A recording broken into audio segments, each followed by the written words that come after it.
So we've been telling this story in a lot of different ways, haven't we?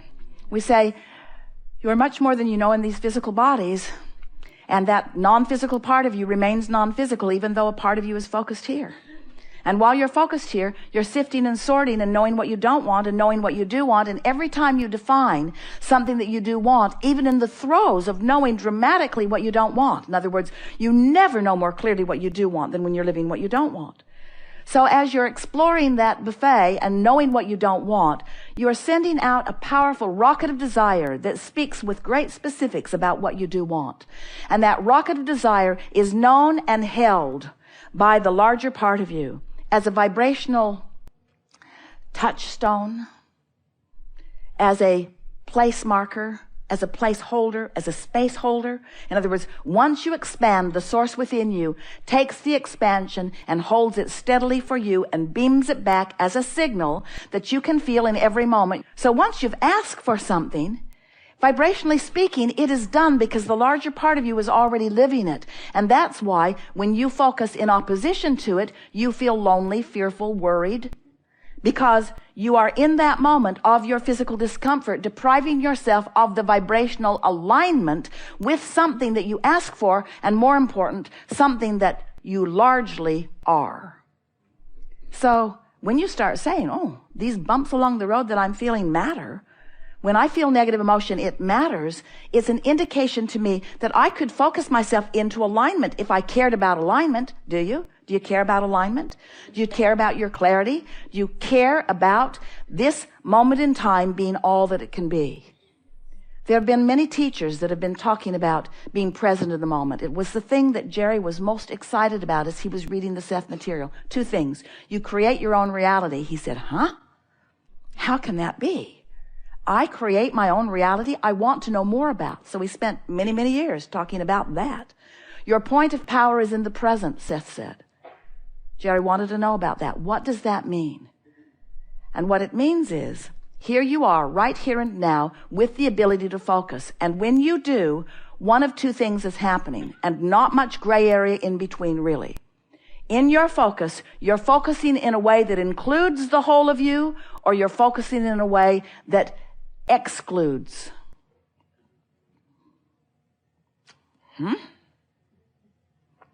I thought you said that there was no exclusion in this universe.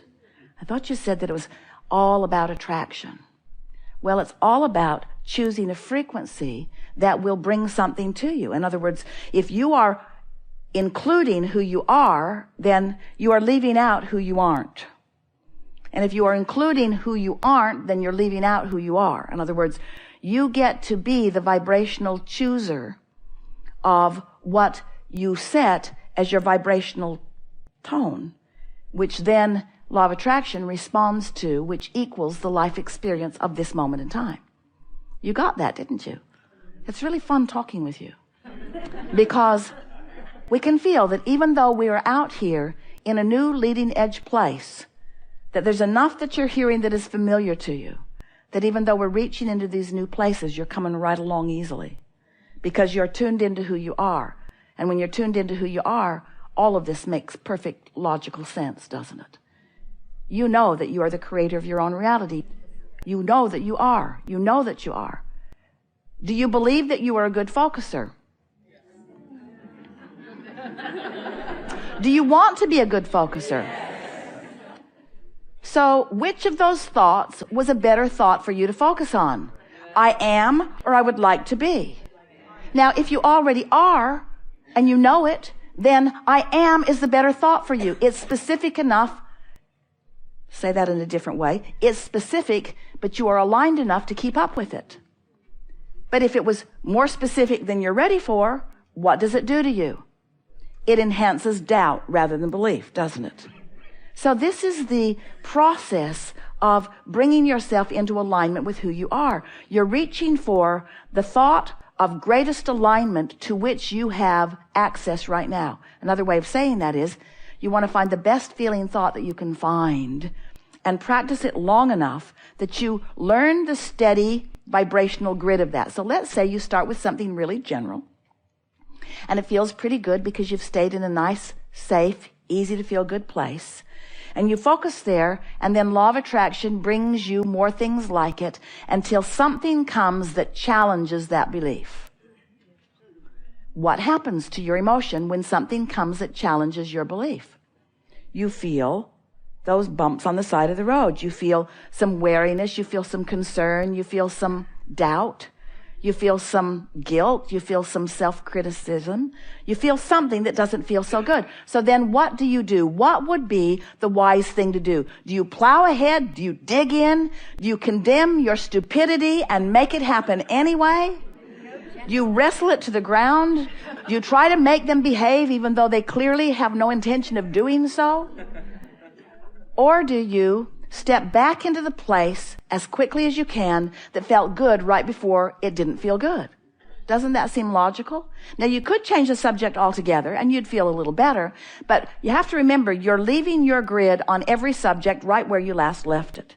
So every time you reintroduce the subject and you take it to a little better feeling place, what you do is you open to more specifics on that subject.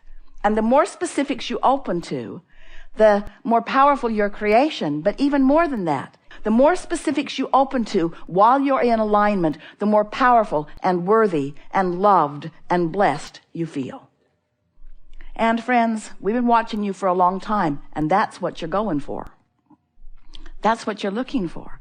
You're looking for it in all the wrong places. You're looking for it with other people. You want their approval. If I can just get this person to appreciate and approve of me, then I can just observe their appreciation and I'm good. As long as they're standing right there approving, but they could go away. And then what? Then you'll spend the next 10 or 15 years condemning them for leaving. Or you could realize that the reason you feel good, the only reason you feel good, the always reason you feel good is because you've found some thought that is in alignment with the greater part of who you are. We are eager to talk with you about anything that is important to you. There is nothing that is off limits. There will be a perfect unfolding. You will see how it goes. There are many of you here with things on your mind and people all around the world who are listening in, and not just listening in, but participating vibrationally. You're going to see too that much that you've been thinking about is conversation of this gathering.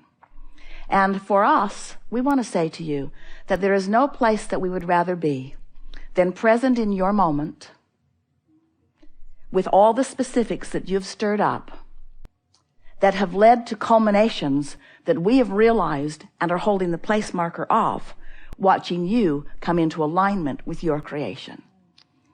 That rings our bells. So what do you want to talk about? You've come with stuff. Begin right here. You are the one, yes?